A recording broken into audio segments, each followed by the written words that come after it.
Good afternoon, my name is Bryan Dooley,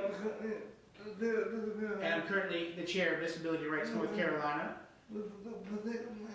which is a protection and advocacy organization for the state of North Carolina. I'm honored to be featured. As you can tell, I have a speech disability. Basically, I started as a bully to another kid who had a more severe disability than I. One day he saw me make fun of him, and that made me feel terrible. I apologized, and I started to advocate for him. Then that led me to start advocating for others with disabilities. Unfortunately, there's still a lot to do even with laws like the ADA, which is supposed to give protection to people with disabilities' civil rights. The fight to make the community a better place for people with disabilities motivates me every day. We'll see what happens, but every day is pretty satisfying to see him when he's working. I'm honored to be affiliated with many of the disability rights organizations in North Carolina. But since I am currently the chair for Disability Rights North Carolina, I will talk about that one. It's a statewide organization which offers legally based services and advocacy for people with disabilities.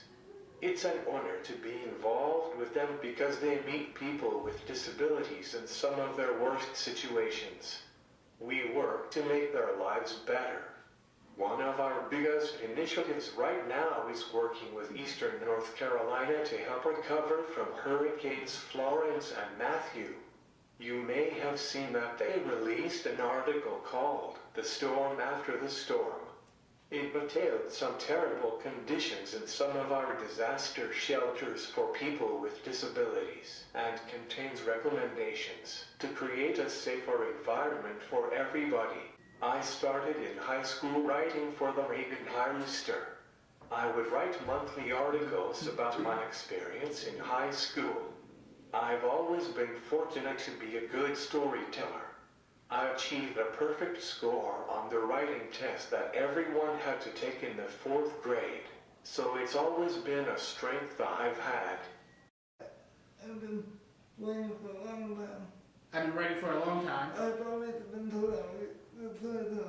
I've always been told that I'm a good storyteller, Even as far back as preschool. I've been telling stories. I've been telling stories. In elementary school, In elementary school, I got a perfect score on my statewide writing test, which for me is one of the top which for me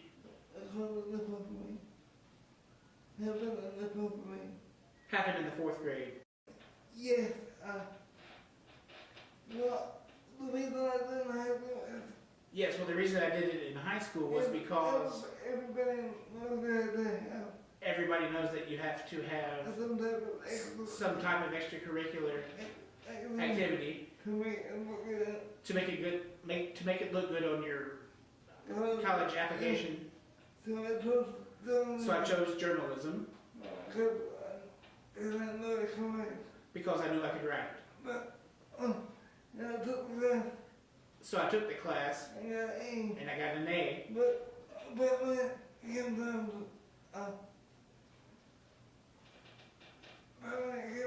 But when it came time to sign up for the actual newspaper,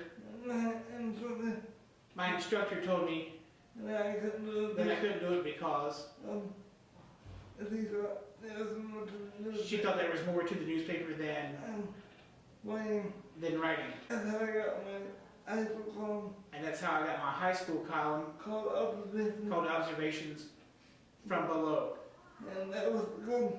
And that was good Because I didn't have any boundaries. didn't have any boundaries. It's always an honor when a governor appoints you to serve the state. The position that the government placed me into is as a council member for the North Carolina Council on Developmental Disabilities. Our job is to basically serve grants to fund innovative programs to help make the lives of those living with an intellectual or developmental disability better. I'm on the advocacy committee, so I focus on advocacy programs. It's satisfying to know that he doesn't care what you think about him.